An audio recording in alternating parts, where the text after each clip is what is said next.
విజయవాడలోని YB Rao Siddhartha college of education BEd కళాశాలలో అంతర్జాతీయ మహిళా దినోత్సవాన్ని ఘనంగా నిర్వహించారు.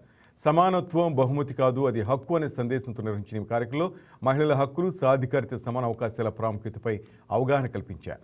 మహిళలు అన్ని రంగాల్లో ముందుకు రావాలని, సమాజంలో సమానత్వం స్థాపనకు ప్రతి ఒక్కరూ సహకరించాలని పిలుపునిచ్చారు.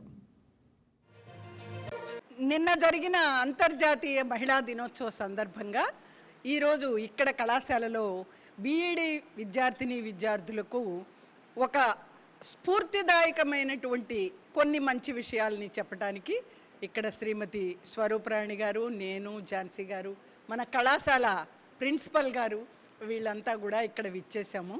దీంట్లో ఈ సంవత్సరపు నినాదం గివ్ టు గెయిన్. బాలికలకు కానీ మహిళలకు కానీ ఒక చేయూతనందించి వాళ్ళు ఆర్థికమైనటువంటి స్వావలంబన కానీ, ఇతరమైనటువంటి ఏదైనా క్రీడాపరమైనవి కానీ ఏ అంశంలో అయినా సరే వారు ముందంజ వేయటానికి ఒక చక్కటి వెసులుబాటు కలిగించాలనే ఉద్దేశాన్ని ఇక్కడున్న విద్యార్థినులకు అందరికీ చెప్తూ, మన వేదకాలం నుంచి స్త్రీ మాతృస్వామ్యం, పితృస్వామ్యం, ఆ తర్వాత వివిధమైనటువంటి దురాచారాలలో ఎలా నలిగిపోయింది, నేటి పరిస్థితి, ఆధునిక సమాజంలో మహిళ పరిస్థితి ఏమిటి, ఇప్పుడున్న సమస్యలు ఏమిటి, వీటికి పరిష్కారాలని మనం ఎలా వెతుక్కుందాము అనేటటువంటి అంశం గురించి మేమందరం ఇక్కడ మాట్లాడటానికి విచ్చేసాం.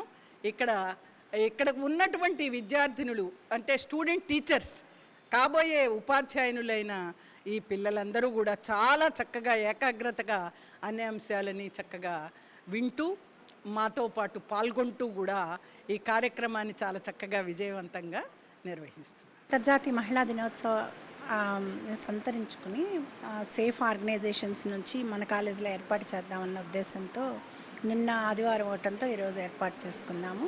అండ్ వీళ్ళందరూ కూడా కాబోయే టీచర్స్గా ఒక మనకి సమాజంలో ఆడపిల్లలేంటి, మగపిల్లలేంటి, ఎవరి పాత్ర పోషణ ఏ రకంగా ఉండాలి అనేది. Please subscribe to YK TV Network. Please subscribe to YK TV. Please watch YK News. Don't forget to subscribe YK News channel.